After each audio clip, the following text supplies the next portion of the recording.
Hello students, आज इस video में हम चैप्टर 11 बीज गणित प्रश्नावली 11.5 से क्वेश्चन नंबर 4 सोल्व करेंगे। तो क्वेश्चन नंबर 4 का ए पार्ट देखिए। नीचे दी हुई सारणी को पूरा कीजिए और इस सारणी को देखकर ही समीकरण m+10 = 16 का हल ज्ञात कीजिए। तो यहाँ पर हमें ये सारणी दी गई है, इस सारणी को हमें पूरा करना है और कहा गया है कि इस सारणी को देखते हुए ही ये जो समीकरण दिया गया है m+10 = 16, इसका हल हमें निकालना है। तो देखिए समीकरण में चर क्या है, m। तो यहाँ सारणी में देखिए m के लिए जो है हमें मान दिए गए हैं 1 2 3 4 5 6 7 8 9 10। अब इन मानों को जो है हमें यहाँ समीकरण में लेफ्ट हैंड साइड पे रखना है और देखना है कि किस मान को यहाँ समीकरण में रखने पर लेफ्ट हैंड साइड जो है राइट हैंड साइड के बराबर आती है। जिस मान को यहाँ समीकरण में रखने पर left hand side right hand side के बराबर आएगी, वही मान जो है इस समीकरण का हल होगा। तो देखिए लेफ्ट हैंड साइड क्या है यहाँ पर m+10। तो यहाँ सारणी में देखिए लेफ्ट हैंड साइड लिखी हुई है m+10। अब इन मानों को यहाँ लेफ्ट हैंड साइड पे रखेंगे और लेफ्ट हैंड साइड को सोल्व करने पर जो आएगा उसे यहाँ सारणी में लिखेंगे। तो देखिए सबसे पहले m का मान हमें क्या दिया गया है 1, तो इस 1 को यहाँ लेफ्ट हैंड साइड में m की जगह रखेंगे। तो देखिए m की जगह क्या रखना है हमें 1, तो 1+10 क्या आएगा 11। तो लेफ्ट हैंड साइड को सोल्व करने पर क्या आया 11। ठीक है, अब m का मान क्या है 2, तो यहाँ लेफ्ट हैंड साइड में m की जगह 2 रखेंगे। तो देखिए 2+10, 2 में 10 जोड़ेंगे कितना आएगा 12। तो यहाँ हम लिख लेंगे 12। तो लेफ्ट हैंड साइड को सोल्व करने पर 12 आया। अब m का मान क्या है 3, तो अब यहाँ m की जगह 3 रखेंगे लेफ्ट हैंड साइड में। तो देखिए 3+10 कितना आया 13। अब 4 रखेंगे यहाँ लेफ्ट हैंड साइड में m की जगह। तो देखिए 4+10 14। अब 5 रखेंगे m की जगह यहाँ लेफ्ट हैंड साइड में। तो देखिए 5+10 15। तो लेफ्ट हैंड साइड को सोल्व करने पर क्या आया 15। अब 6 रखेंगे लेफ्ट हैंड साइड में m की जगह। तो देखिए 6+10 16। तो लेफ्ट हैंड साइड को सोल्व करने पर क्या आया 16। अब m का मान क्या दिया है 7, तो अब m की जगह यहाँ लेफ्ट हैंड साइड पे 7 रखेंगे। तो देखिए 7+10 कितना आया 17। फिर 8 रखेंगे यहाँ लेफ्ट हैंड साइड में m की जगह। तो 8+10 18। तो लेफ्ट हैंड साइड को सोल्व करने पर 18 आया। अब 9 रखेंगे यहाँ लेफ्ट हैंड साइड में m की जगह। तो देखिए 9+10 19।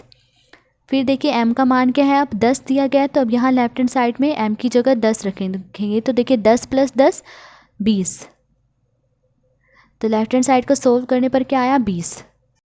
तो देखिए हमने इस सारणी को पूरा कर लिया है। अब इस सारणी को देखते हुए हमें इस समीकरण का हल निकालना है। तो देखिए समीकरण का हल वही मान होगा जिसे इस समीकरण में रखने पर लेफ्ट हैंड साइड या राइट हैंड साइड के बराबर आ रही है। देखिए राइट हैंड साइड पर क्या है 16। तो अब हमें ये देखना है कि m के किस मान को यहाँ लेफ्ट हैंड साइड में रखने पर 16 आया है।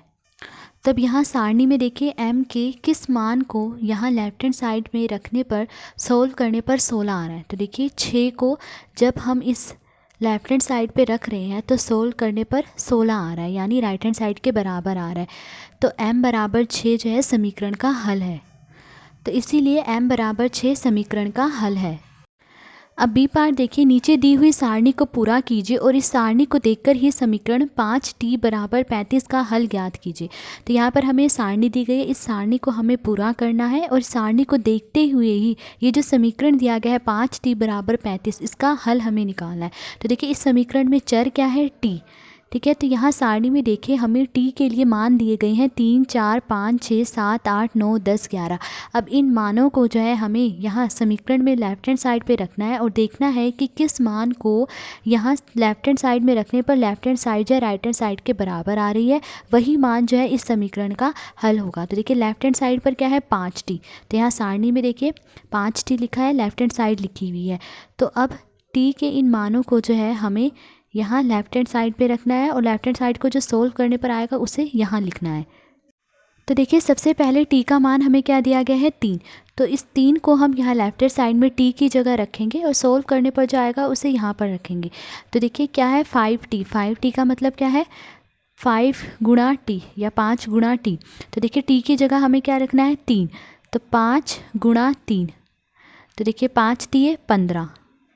तो लेफ्ट हैंड साइड यानी 5t को सोल्व करने पर क्या आ रहा है 15। तो हम यहाँ लिख लेंगे 15। अब देखिए t का मान क्या है 4। तब यहाँ t की जगह हमें 4 लिखना है। तो देखिए 5 गुणा t की जगह 4 लिखना है। तो 5 गुणा 4, 5 को 4 से गुणा करेंगे क्या आएगा 5 चौके 20। फिर t का मान क्या है 5।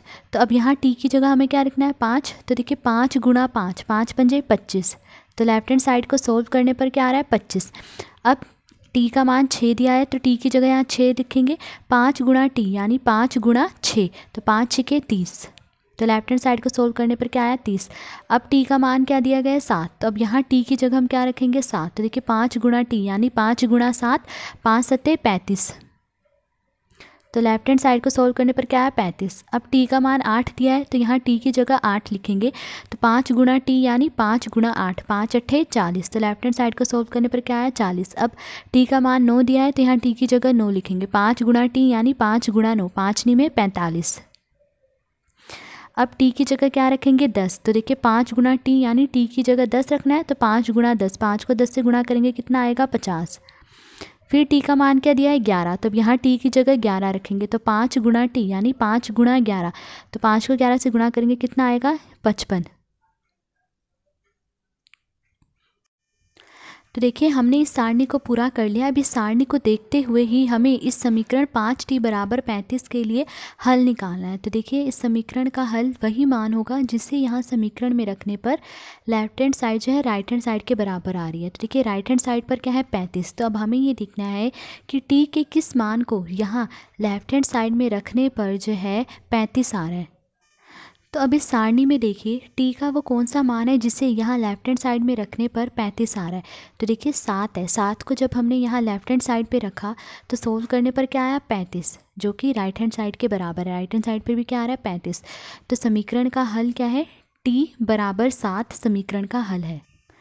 तो इसीलिए टी बराबर 7 समीकरण का हल है। तो आज इस वीडियो में हमने क्वेश्चन नंबर 4 का ए और बी पार्ट सॉल्व करा। अगर आपको वीडियो पसंद आई हो तो please like share and subscribe. Thank you.